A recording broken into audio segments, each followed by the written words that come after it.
My name's Esmee. And Mark, might have seen us recently on Channel 4's SAS Who Dares Win.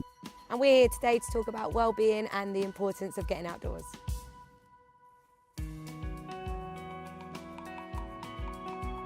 I think with well-being, you're told what it should mean to you. I think we've grown up and I always look at it in a doctor way, a health way.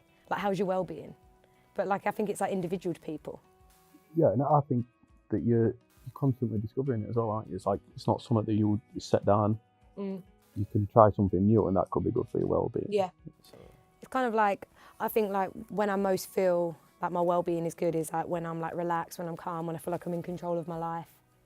That's well-being to me. Yeah, there were definitely moments where you feel like you just want to roll over, curl up in a ball and just forget about everything. I believe that it's, regardless of what it is, whether it's positive or negative, it's just energy, and you've got to find a way of harnessing it and using it for your advantage rather than letting it consume you. What happened with me was physical. So it's I had that physical thing taken away from me. It almost was the thing that made me happy was taken away, and then having to, the same as you, when you say you could sit, all you wanted to do was sit at home and curl up in a ball, but I had to go sort of at the beginning through that stage of that's all I could do. I think for about I'd say a couple of months afterwards I didn't move, but I could. Yeah. That was the worst thing for me was I actually could, once I was back on my feet, I could have done more. There was 2 months where I just didn't move, I didn't leave the house, and I could. Yeah, definitely for me, running and being outdoors is a way for me to channel it in the best way that I can.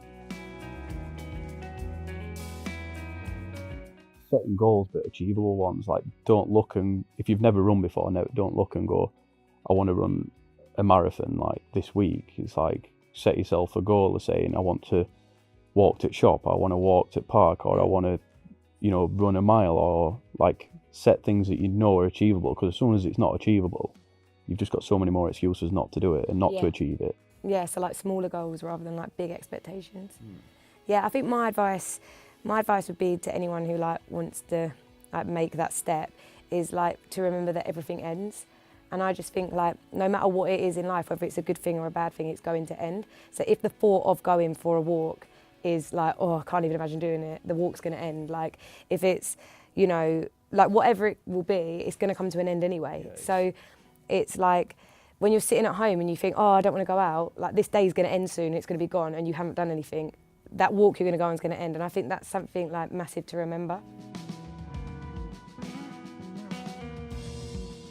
Yeah, it's temporary, isn't it? Everything. And even whenever you are doing something, when you're in a state that you think is uncomfortable, it is temporary, it is going to end. And it is hard to get that mindset where you believe it's going to end. You feel like this is your life forever, you're going to feel uncomfortable, but as soon as it's over and you feel comfortable again, it's weird that you want to be in that place of discomfort. Yeah, and sitting in at home and being if it was the evening and you think, oh, I need to get out but I can't, you're going to fall asleep and wake up and then that's gone. That's gone. You can never go back to that evening where you were going to go out and didn't. So you might as well do it. And if it's not great, whatever, it's going to end anyway. And I just think that's something for me, my advice is, like you just said, you can sit there, whether you're on a run or at work or sitting in at home or you're in a really bad place or you've got a broken leg or whatever it is, and think it's the worst thing ever in the world, but it is going to end. Whether it ends in a day, a week, a month, it's going to end. So you might as well do what you can in that moment. Yeah, and everyone can do something, can't they? Yeah. Physical and mental run parallel to each other. Because in my job as well, in fitness, and what I teach people is always how you act in your workout is how you're going to act in real life, I think. So if you're being strong in a workout, or if you give up in a workout, then I generally think you're going to be that way inclined when things go wrong in your life, and you're going to give up. I've never done something physical and finished it and felt worse about myself. I've always felt better. So I know personally, being active always mentally makes me feel more settled and better. Yeah, and as well, I know people say about endorphins and stuff like that, when you do a workout and it makes you feel happy, but it's what you just said, if you accomplish something in a workout, like a run or something, then I feel I'm more inclined to go and accomplish something bigger than that.